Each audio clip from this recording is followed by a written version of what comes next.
recently as a special assistant to the governor.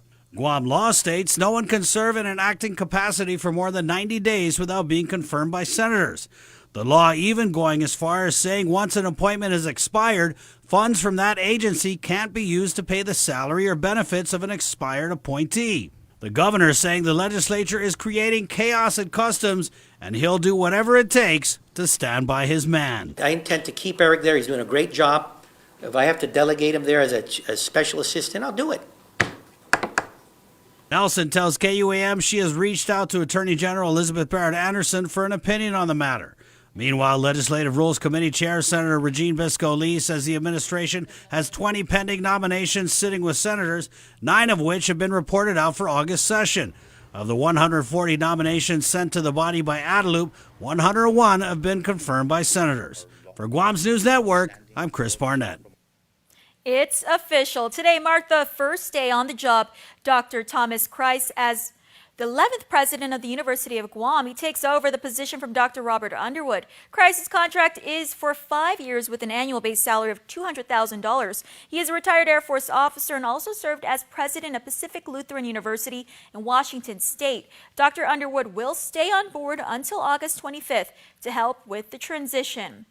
With no proposals meeting the deadline, Public Health is canceling the RFP for the Adult Daycare Services Program. The RFP was first published on Tuesday, July 10th, but the deadline was last week, Thursday. If you recall, adult daycare was transferred to the Mayor's Council of Guam after Catholic Social Services ended their contract with GovGuam. Deputy Mayor Melissa Savares says with or without a vendor, quote, our island's Manamku won't be left out in the cold, end quote. Arts in Augustine with Public Health's Division of Senior Citizens says it's possible mayors take over the daycare, though officials are checking in with Department of Health and Human Services to determine the next step.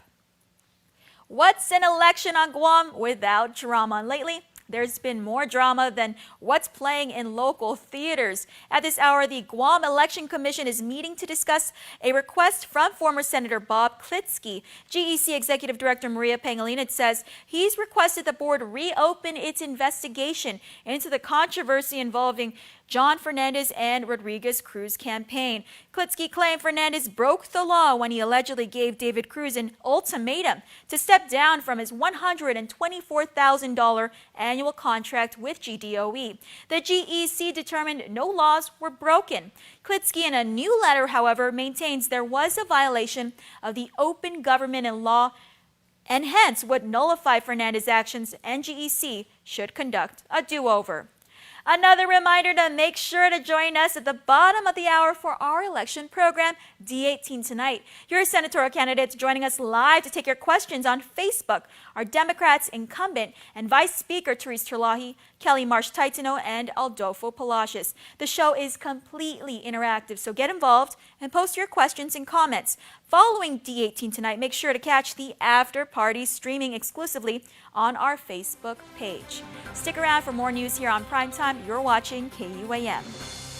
There are more ways to experience KUAM News than any other source on Guam. Download the KUAM News app for your Apple or Android device for 24/7 news, sports, videos, weather, streaming with KUAM radio, and important news alerts. And stay connected at home with Guam's first app for Apple TV. All available now from the App Store.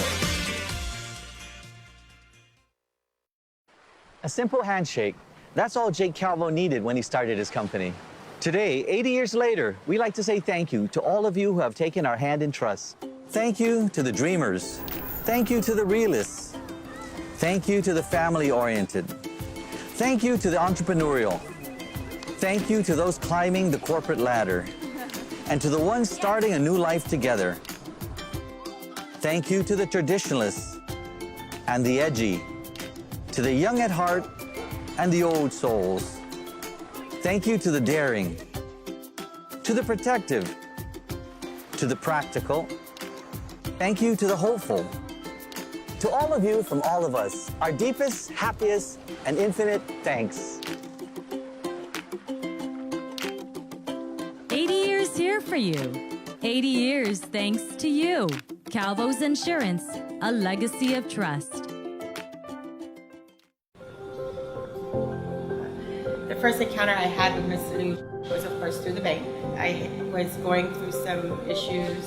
I'll never forget these words because she was like, Alicia, you're the reason why my dad went into business, and we are here to help you. She was just very compassionate, you know. She wore her heart on her sleeve. I didn't think, she comes from a big business, you would think, you know. But then she just kind of reminds me of me, like, you do what you love, and she shows that she loves what she does. So if she becomes governor, I know that she would do what she loves, and I'm sure she'll take care of us. I thought you were calling us. Because she gave me a chance, and so many others a chance, I want to give her a chance too. I know 100% for me and my family, and whoever I can get to follow, we are voting for her because of this reason. I'm Lilian Guerrero and I approve this message. Win adventure in the iTini Explore Your World Million Mile Giveaway. Every week from July 16 to November 2nd, we're giving away 60,000 United Mileage Plus miles to iTini postpaid and prepaid subscribers. Imagine where you could go. Go on a weekend getaway to the Philippines. Enjoy fresh sushi in Japan. Itadakimasu. Sip a latte at a cafe in Paris. Or use your miles for shopping and other rewards. It's your world. Explore it. There are more ways to experience Guam via KUAM News, giving you what you want, when you want, and how you want it. From smart devices, Alexa, what's in the news? Here's your flash briefing. Over the web, on mobile, on streaming platforms, with immersive, interactive formats, and via social media where it's more than just content, it's conversation. More ways to keep you informed and entertained whenever you want it, wherever you are, on whatever device you're using. This detainee didn't need to be reminded to call his mother. It's how he did it, however, that's got him facing an additional felony charge. Here's more. Hello from the other side. Detainee Brandon Michael Acosta was in jail when he's alleged to have made several calls from a cell phone. In this situation, my understanding was that the individual used PayPal, but then later called again using a cell phone. So a shakedown was conducted and a cell phone was found, and so has been charged. DepCorps Director Tony Lamarana couldn't tell KUAM what kind of phone Acosta was reportedly using, only that the item was turned over to police. We turned it over already to GPD. The GPD is doing the investigation. Then, the magistrate, the arrest was as a result of GPD's investigation. The 24-year-old was rearrested and charged with promotion of major prison contraband communication device as a second-degree felony. Court documents state police learned Acosta was phoning family, specifically his mother and his girlfriend. The phone number, however, wasn't linked to a DOC number, though he initially told police he had been using another inmate's PayTel account to make the calls. He later admitted to having the cell phone and making at least one call a week. Contraband is a constant battle with DOC. Lamarana tells KUAM they don't have any evidence to suspect it was an inside job, though corrections officers and staff are allowed to have their personal cell phones on prison grounds in case of an emergency. They're allowed to have their cell phones. You know, we currently have radios for every officer, but you know sometimes those radios do go down, and so you know we have the officers keep their cell phones. Now, each officer's cell phone is registered with control. So if there are calls that are made out on an officer's cell phone, we'll know that.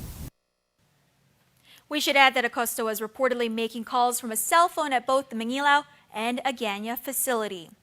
He's innocent until proven guilty, but facing trial next January for murder. Airman First Class Isaiah Edwards was charged with the murder of Airman First Class Bradley Hale. Hale's death occurred back in March during his deployment to Anderson Air Force Base. An autopsy revealed that he had been slashed on the neck. The case will proceed to trial by General Court Martial and is scheduled for January 2019. Edwards is currently in custody at Barksdale Air Force in Louisiana.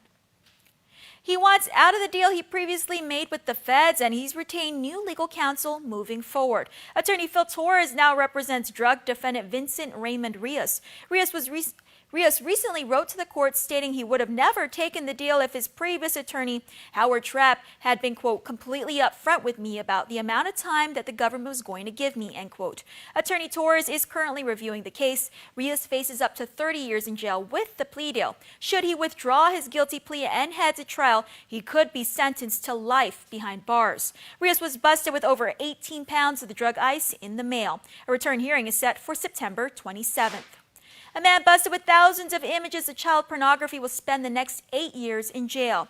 Joseph B. Pangilinan Jr. was sentenced in the District Court of Guam recently. He pleaded guilty to utilizing peer-to-peer networks to receive 2,280 images and 17 movies depicting young children engaged in sexual acts. The court also ordered he pay $17,000 in restitution for the child victims and that he register with a sex offender registry.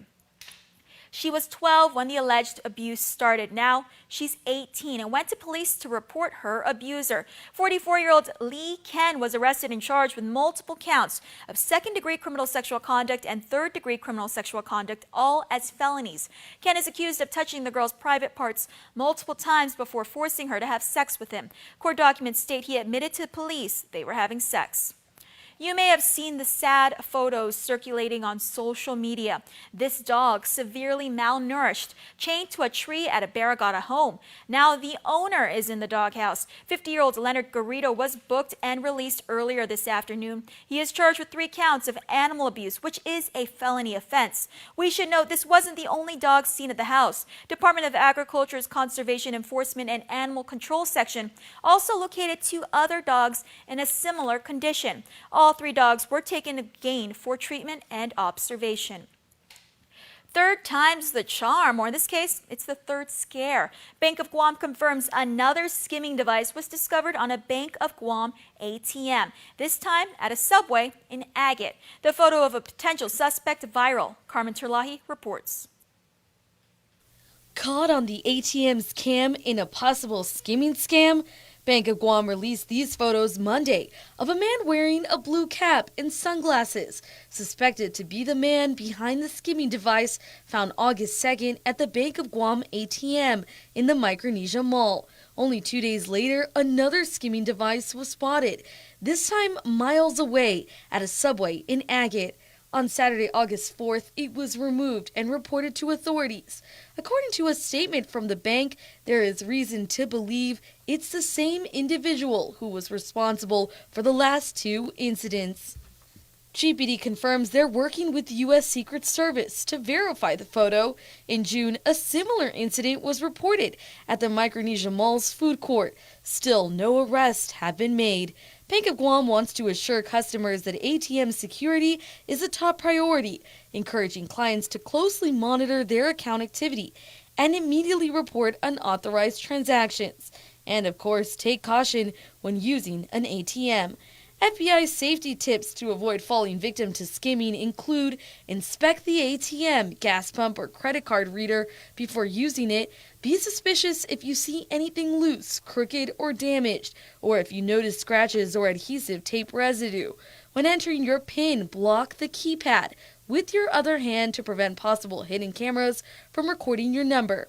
And if possible, use an ATM at an inside location. Be careful of ATMs in tourist areas. They are a popular target of skimmers, and if your card is not returned after the transaction or after hitting cancel, immediately contact the financial institution that issued the card. If you have more information about the case, you should notify the Guam Police Department at 472-8911. Reporting for Guam News Network, I'm Carmen Victoria Terlahi. Double D is up next with sports, but first, here's what it's looking like outside.